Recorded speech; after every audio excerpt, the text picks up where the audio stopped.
Selamat pagi semuanya. Sehat? Selamat pagi semuanya sehat? Sehat Pak. Sehat Pak. Ya, sebelum memulai pelajaran kita pada hari ini, minta tolong Maher memimpin kita dalam doa. Silakan Maher. Mari kita berdoa. Tuhan, terima kasih atas berkat yang Kau limpahkan pada kami pagi hari ini, sehingga kami dapat kembali melakukan pembelajaran jarak jauh. Sebentar kami akan memulai, Tuhan, kiranya Engkau memberkati guru yang mengajar kami dan berkati juga kami, agar kami bisa memahami materi dengan baik. Terima kasih Tuhan, dalam nama kami berdoa. Haleluya. Amin. Amin. Ya, terima kasih. Kita akan membahas mengenai materi yang sudah saya bagikan kemarin, yaitu mengenai pondasi. Sekarang sambil menunggu yang lain ya, tidak apa-apa. Kelihatan? Kelihatan Pak. Ya, kelihatan. Ya, Kelihatan, Pak. macam-macam pondasi. Nah, jadi kita akan mulai belajar. Jadi yang pertama nanti harapannya kalian bisa mengidentifikasi jenis-jenis pondasi. Pondasi itu kan ada dua ya, pondasi dalam dan pondasi dangkal. Nah, yang Pak Daniel sudah bagikan kemarin adalah yang dangkal. Nah, hari ini kita akan membahas yang dangkal dulu. Nanti yang dalam nanti kita bahas di pertemuan selanjutnya. Terus yang kedua, siswa dapat menjelaskan macam-macam konstruksi pondasi. Jadi kalau di tanah yang seperti ini itu harusnya pakai pondasi apa? Nah, dengan bangunan yang tipe sekian, bisa begitu. Nah, sekarang kalian coba lihat kasus ini. Ada kasus A, B, C gitu ya. Nah, kelihatan enggak ini? Ini gambar apa ini? Gambar A ini gambar apa? Gedung yang Ada gedung apartemen yang roboh ya di China gitu ya. Yang B ini miring sehingga menghantam bangunan di sebelahnya. Nah, terus yang ketiga ini adalah gedung pengadilan di Kota Padang. Sehabis gempa dulu, gempa hebat itu langsung miring seperti ini. Ini yang benar ini yang pagernya ini bangunannya anjlok miring. Tapi belum roboh gitu. Ya, dari gambar ini mungkin ada yang bisa berkomentar kenapa begitu. Tidak perlu takut salah ya, tidak ada yang salah ya. Silakan kalau ada. Oke, dari gambar-gambar ini. Ada enggak?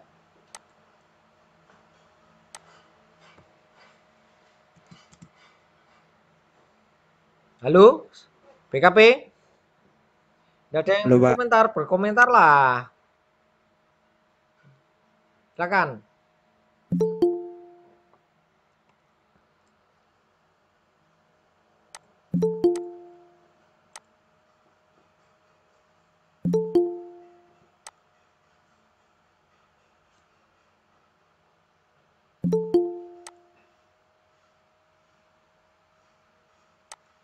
Oke, gambar ini ada yang mau menganalisis kira-kira kenapa bisa seperti ini? pondasinya kurang kuat Pak. Sebutkan nama siapa tuh? Dari siapa ini? Adrianus Riko Pak. Hendrianus, Riko. Kenapa? Menurut kamu kenapa? Ya boleh per gambar ya, gambar A, B, C boleh. Silakan. Gambar A Pak. Gambar A kenapa? Wah, menurut saya itu kayaknya pondasinya kurang kuat. Pondasinya kurang kuat. Terus B Sama Pak. sama. C Sama juga Pak. sama juga. Ya, terus ada yang lain, ada yang lagi enggak? Ada lain lagi yang mau berkomentar? Silakan.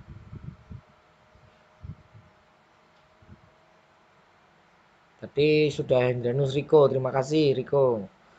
Semakin kalian aktif nanti kalian akan semakin kaya ya secara materi. Jangan diam-diam aja. Saya mau menjawab, Pak. Silakan. Yunita. Yunita sudah di asrama Kalau atau masih menurut di UKS saya ini? udah di asrama, Pak. Sudah di asrama. Ya, selamat ya. Gimana menurutmu Yunita? Iya, Kamu lihat gambar ini. kalau menurut saya itu dalam pembangunan pondasinya terjadi masalah, Pak. Terjadi masalah. Masalahnya apa? Hmm, kayak kurang pas gitu lah, Pak. Kurang pas apanya? Saat pembangunannya. Tidak sesuai dengan Mungkin bisa salah spesifikasi begitu dalam kurang menggunakan lebih ya. semen atau dalam perasannya, Pak.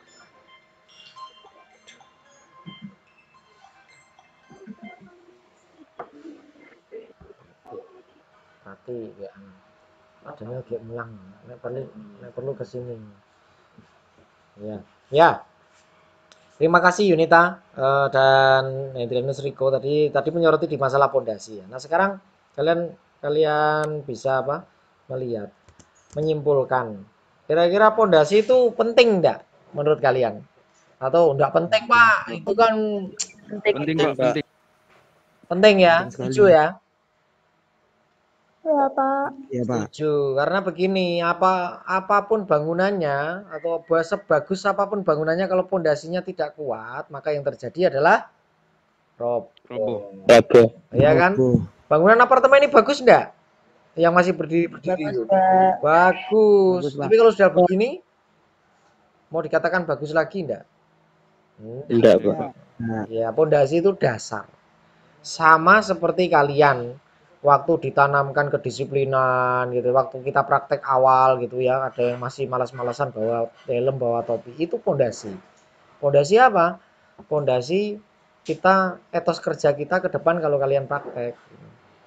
Karena sebagus kalian pun besok posisinya jadi pelaksana atau jadi pengawas atau jadi estimator, tapi kalau pondasi dasar mengenai K3 itu tidak ditanamkan, maka yang terjadi apa? Ya kecelakaan kerja, karirnya berakhir gitu ya.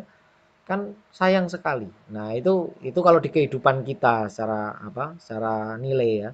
Tapi kalau di bangunan ya itu tadi, kalian bangun rumah bagus, bagus bagus apapun tapi kalau pondasinya tidak tepat atau salah menentukan pondasi yang jadinya ya roboh seperti ini. Ada banyak faktor. Faktor yang pertama adalah salah menentukan pondasi.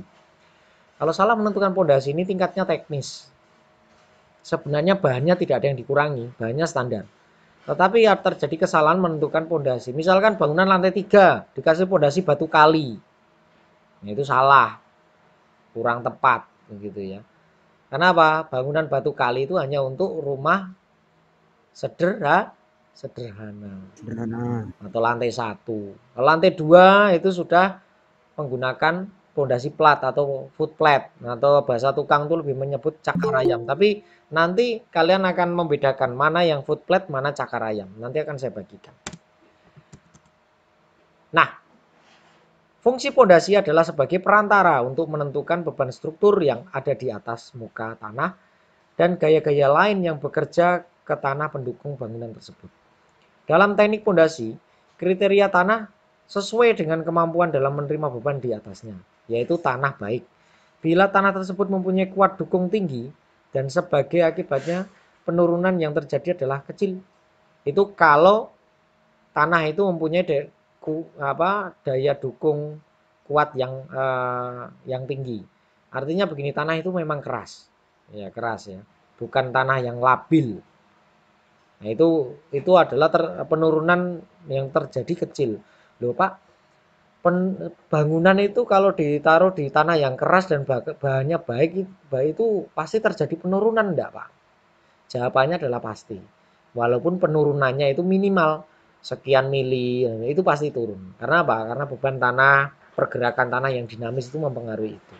Tetapi ketika penurunan tanah itu lebih dari setengah meter, maka yang terjadi bangunan itu akan menjadi retak. Apalagi kalau turunnya itu sebagian. Kalau misalkan dari 4 kolom itu yang turun itu yang kolom nomor 1, yang lain masih tetap. Nah, itu resikonya apa? Resikonya temboknya akan menjadi terputus, patah begitu. Terjadi retakan besar di tembok. Nah, itu ciri-ciri yang pondasi yang apa? Yang turun sebagian. Kalau pondasi turun semuanya gimana, Pak? Ya, kalau turunnya bareng-bareng dan elevasinya sama ya tidak ada masalah. Paling bangunan itu tahu-tahu turun begitu ya. Tetapi kalau yang menjadi berbahaya kan ketika turunnya itu sebagian, maka bangunan seperti bangunan eh, gedung pengadilan Pak di Kota Padang tadi itu menjadi miring bangunannya. Ya, Riz, baru dari mana ini baru bergabung. Ini sama seperti kalau di kelas ya, ada yang baru tok tok tok tok masuk gitu. Ya lain kali kalau jam jam berapa? Jam 11 ya kita mulai jam 11 supaya teman-teman yang lain tidak terganggu. Nah, saya lanjutkan. Pemilihan pondasi tergantung dari beban yang ditahan, yang akan ditahan dan kedalaman lapisan tanah kerasnya. Jadi begini, bangunan itu semakin berat, berarti pondasi itu pasti akan menggunakan pondasi yang lebih dalam. Nah, itu prinsipnya. Ya, kalau daya dukung tanahnya tinggi, ya itu lebih baik. Tapi kalau daya dukung tanahnya rendah, berarti harus dibuat pondasi jenis pondasi modifikasi pondasi yang lain. Tidak harus pakai yang apa? Pakai yang pondasi dalam terus. Karena apa?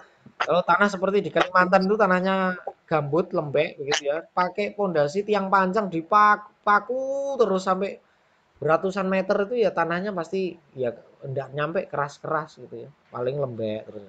Itu berarti perlu treatment atau perlu teknik yang lain, teknik pondasi yang lain. Berarti bukan pancang tidak sesuai dengan kriteria tanah tersebut. Gitu ya. Kalau pancang itu untuk tanah padas, tanah merah itu cocok, gitu ya. Kalau padasnya padas keras itu nanti pakai sumuran dan sebagainya. Nanti macam-macam kita bahas itu.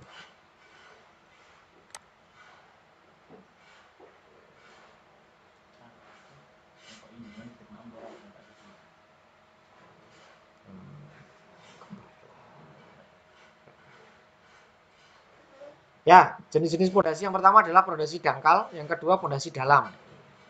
Nah, kita akan bahas yang pondasi dangkal. Pondasi dangkal itu satu contohnya pondasi batu kali. Pernah melihat ini atau pernah mempraktekkan ini? Yang kemarin ikutan proyek pasti pernah memasang ini. Pernah, Pak. Pernah ya. Ini pondasi yang paling sederhana itu pondasi batu kali atau batu belah. Ini digunakan untuk bangunan tipe rumah bangunan sederhana. Jadi sederhana seperti ini. Ini ya nanti ada kedalamannya. Kalau kalian bisa lihat ini yang saya sorot ini itu bagian yang ini. Yang sebelah kiri itu gambar kerja, ya. Yang sebelah kanan itu realita atau proyek itu di proyeknya.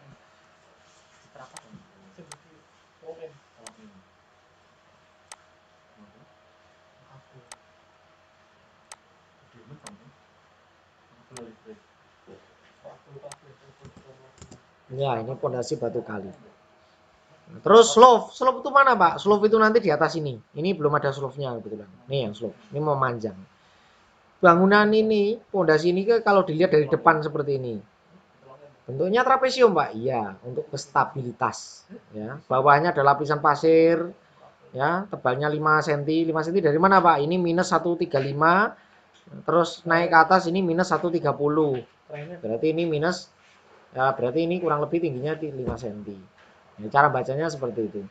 Nah, terus ini terbuat dari batu belah, terus setelah itu pakai spesi, pasir semen.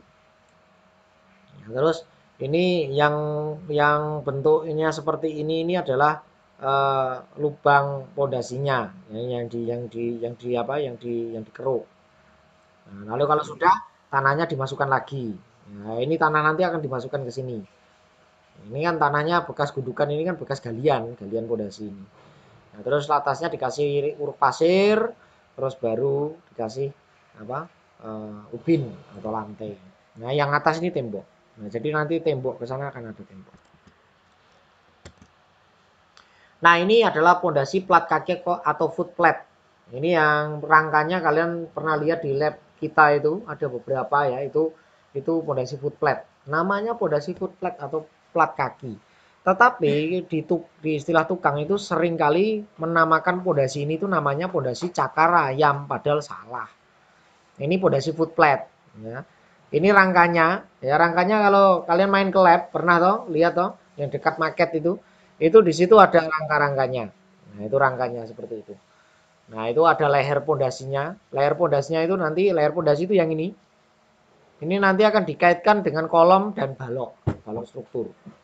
Nah, ini terletak di dalam. Kedalaman ini minimal 1 meter minimal ya. Nah, ini kotaknya sesuai berapa Pak? Ya ini kotaknya ya sesuai dengan gambar berapa. Kalau ukurannya 1 meter kali 1 meter ya berarti kotaknya 1 meter kali 1 meter. Tapi besinya ini kurang dari 1 meter. Biasanya 90 cm gitu ya. Nah setelah itu dicor. Nah ini semua dicor nih. Dicor. Sampai ketinggian ini. Ketinggian mau masuk ke leher pondasi. Jadi rangka-rangka ini sudah rangka yang bawah ini tidak kelihatan. Nah ini dicor, hasilnya nanti setelah dicor seperti ini. Nah, ini seperti ini. Nah, setelah itu yang atas dikasih begesting atau cetakan lalu untuk naik kolom. Ini yang untuk cetakan bulat, yang ini untuk cetakan kolomnya kotak. Nah, ini foot plat ya. Kalau kalian nanti di teknik ya kalian harus kenal istilah foot plat ya, bukan cakar ayam lagi. Cakar ayam itu ya karena memang bentuknya kan kayak cakar ya. Padahal pondasi cakar ayam itu ada sendiri.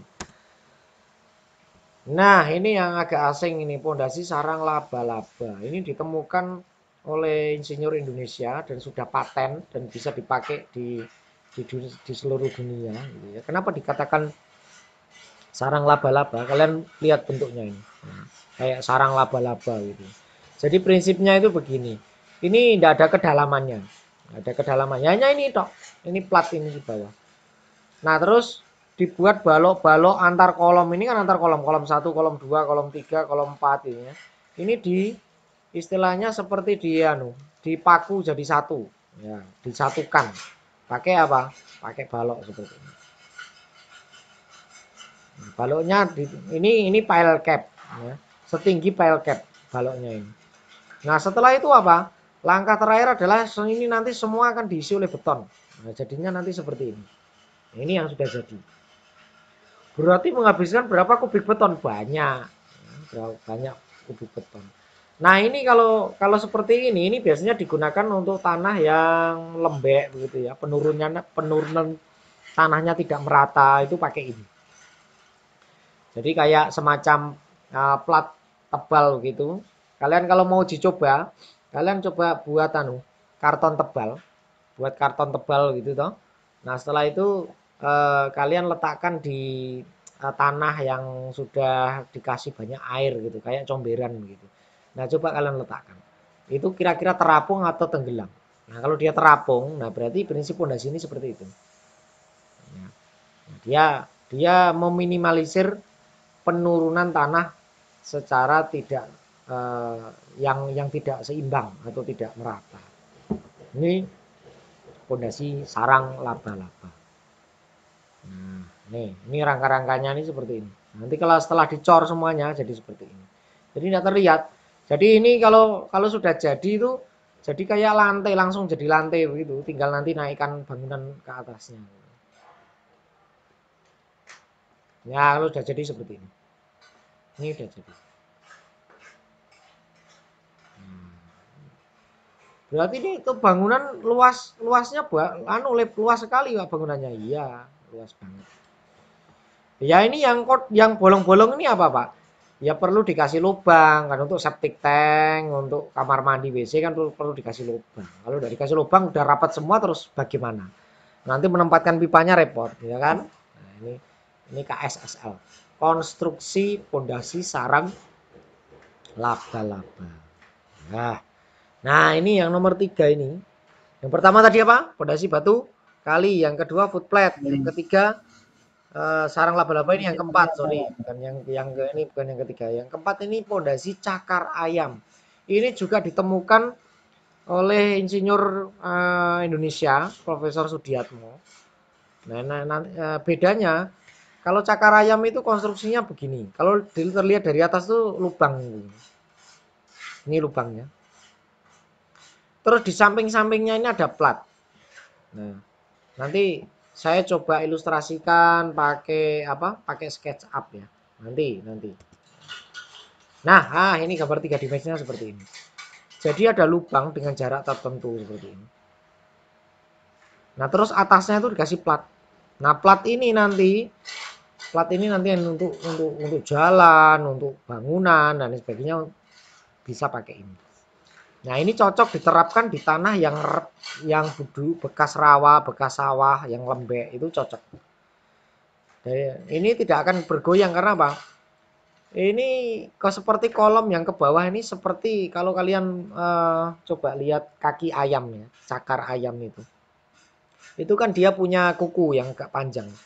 Nah, kalau dia berjalan di comberan atau apa, dia menancapkan kukunya itu untuk kestabilan, ya kan? Lalu ada selaput-selaputnya. Nah, selaput ini yang menahan supaya dia tidak tenggelam.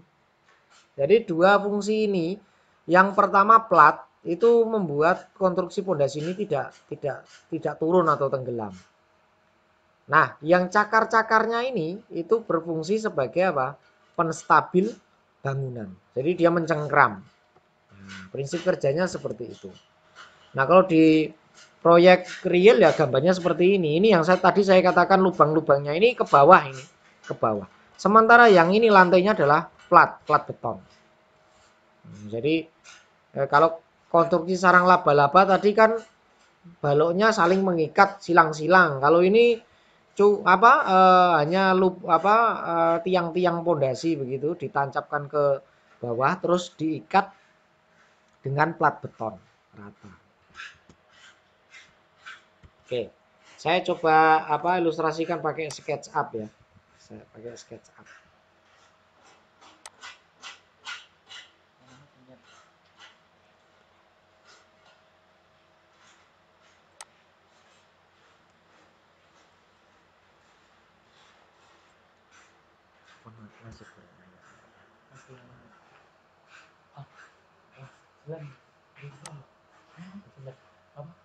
Saya coba ini pakai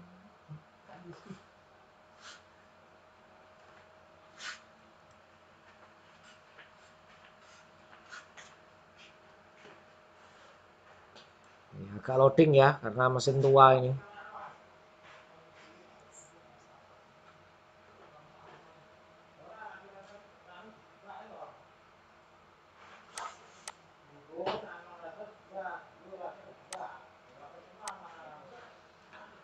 Patah-patah apa ini Teni yang patah-patah ini?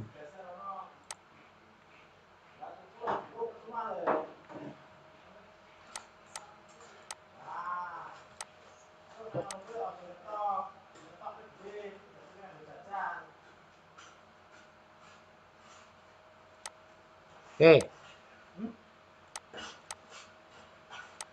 Saya mulai.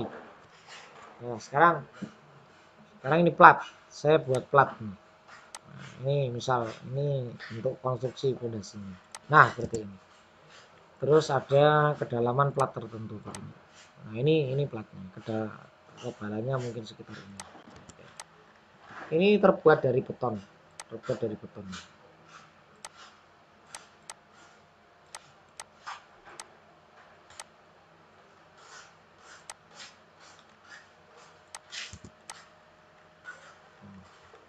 Bisa mengikuti ya. Ini plat dari beton. Terus yang saya masuk cakar itu begini. Nah, ini saya buat cakarnya.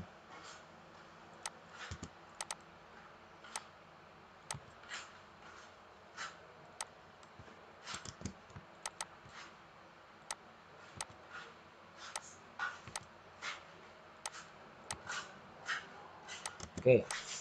Nah, sekarang ini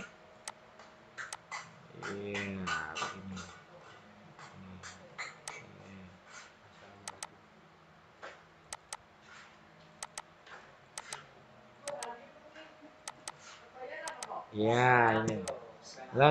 Kalian coba perhatikan. Yang warna ini saya blok dulu ya. Saya kasih. Nah, nih.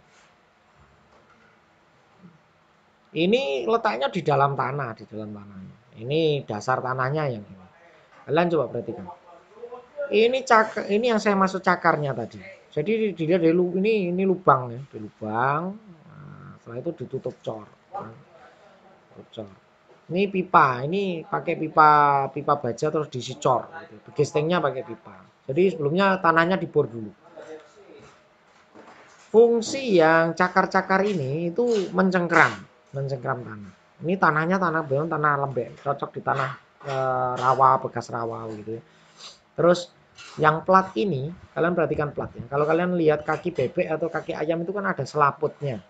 Nah, selaput itu kan yang membuat mereka ayam-ayam atau bebek-bebek ini kalau berendam di mana di comberan atau di air itu dia tidak kelep tenggelam gitu kayak kita gitu. Kalau kita kan kaki kita kalau kita masuk kan langsung bles gitu ya.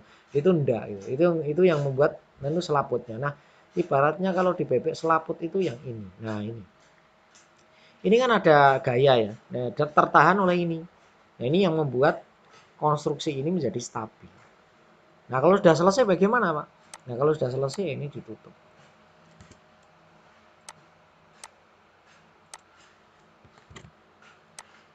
Ditutup beton seperti itu. Nanti setelah itu ini akan jadi kolom. Akan jadi kolom naik ke atas gitu. Mau dibuat bangunan apa misalkan? Mau dibuat bangunan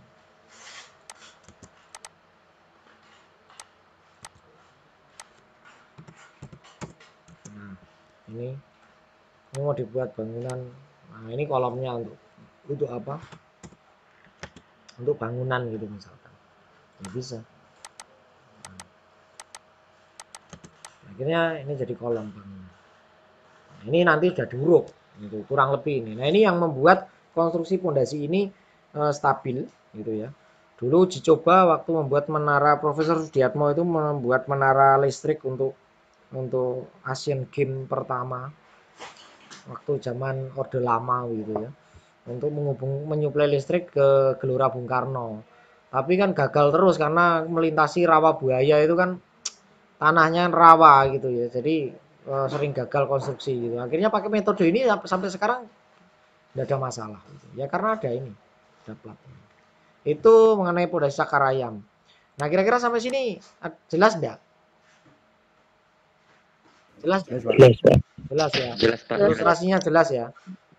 Yang kurang jelas yang mana? Kalau ada pertanyaan silakan. Cukup?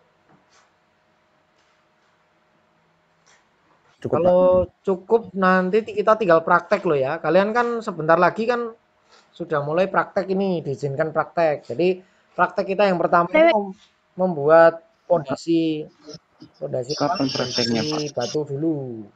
Nanti setelah itu kita praktek lagi memasang dinding. Nah, dinding itu masangnya di mana, Pak? Dulu sudah pernah diajari Bu Mega, langsung kita prakteknya meneruskan proyek lapangan itu. Ya, jadi jangan khawatir. Tentunya dengan protokol kesehatan.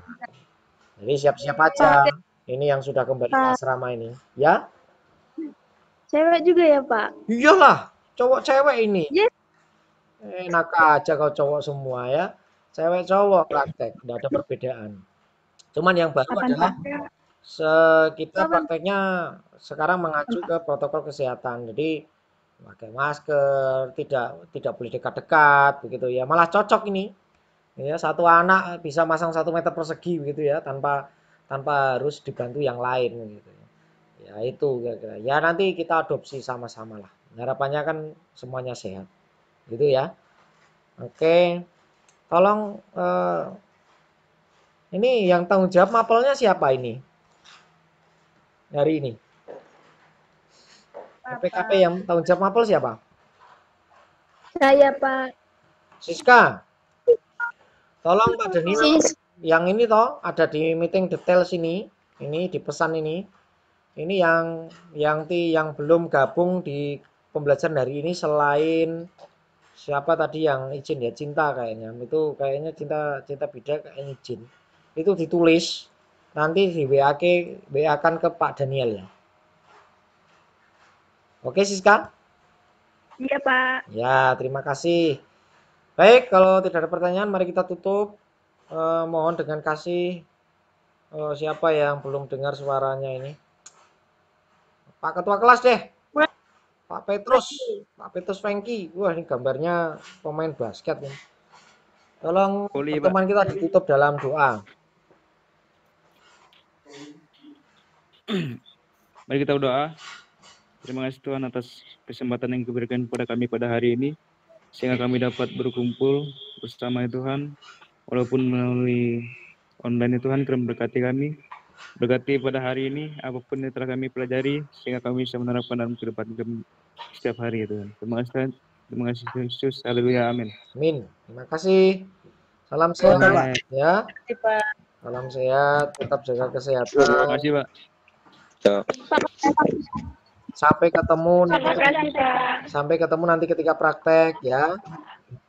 Itu Aris sama siapa itu? Jangan dekat-dekat. Jarak jauh. Wah, ini protokolnya kacau semua ini. Ya, tetap jaga kesehatan ya. Salam kompak. Tuhan berkati.